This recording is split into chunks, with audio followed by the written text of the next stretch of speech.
Stop selling, start diagnosing. If you've spent years in the software trenches, you know how easy it is to fall into the transactional trap. We become experts in our product, and we equate that expertise with being experts on their problem.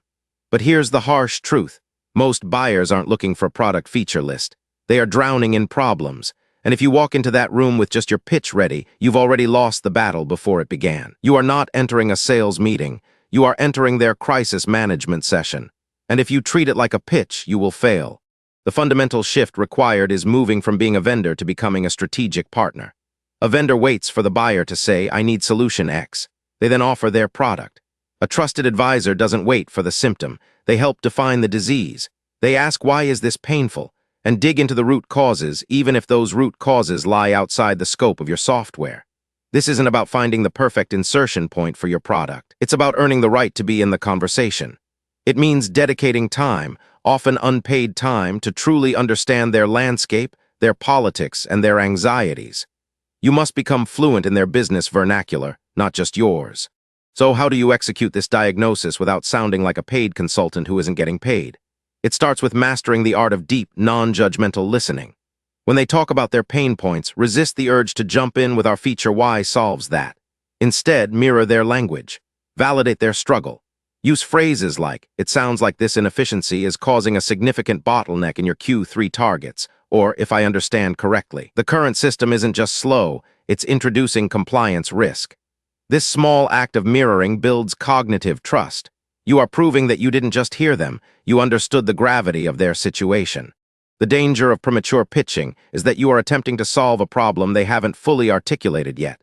If your sales cycle starts by trying to force your solution onto their perceived problem, you are selling the wrong thing.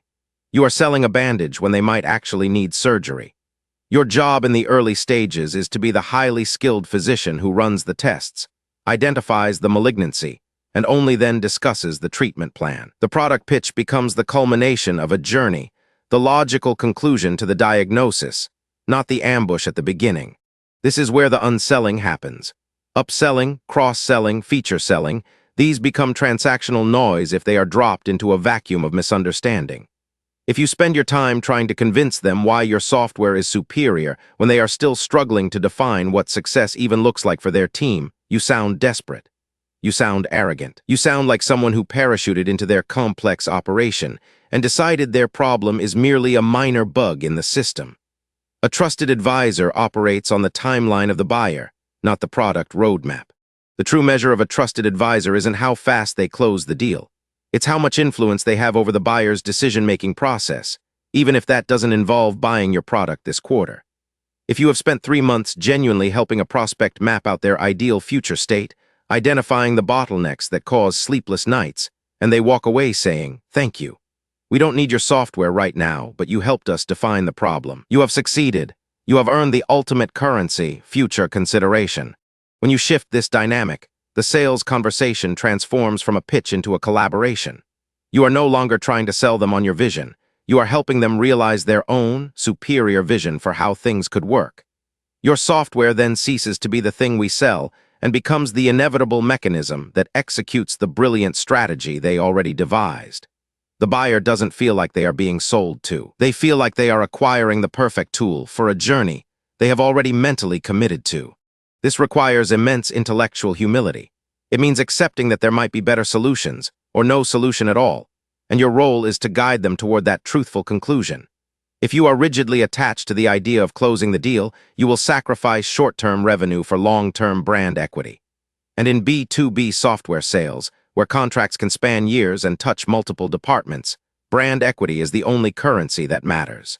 So if you are facing resistance, or if the conversation feels stuck in a loop of "Why should I buy this?" Pause. Do not push the features. Ask another diagnostic question. Dig deeper into the why behind their inertia. Are they worried about integration, budget cycles, internal champions? Often the block isn't technical, it's political. Your job is to help them navigate the human element of procurement, not just the technical specs. The ultimate payoff of adopting the trusted advisor mindset is that you move from being a vendor in a transaction to an indispensable cog in their success story. When they finally say yes, it's not a reluctant acceptance of your pitch. It is the confident execution of a strategy they co-created with you. The sale becomes inevitable, because the trust has already been forged in the crucible of shared problem solving. You transition from being a salesperson to becoming an extension of their success team. Your action plan: 1. Diagnose the root problem, don't pitch features. 2. Listen deeply, mirror their business language. 3. Earn the right to suggest solutions.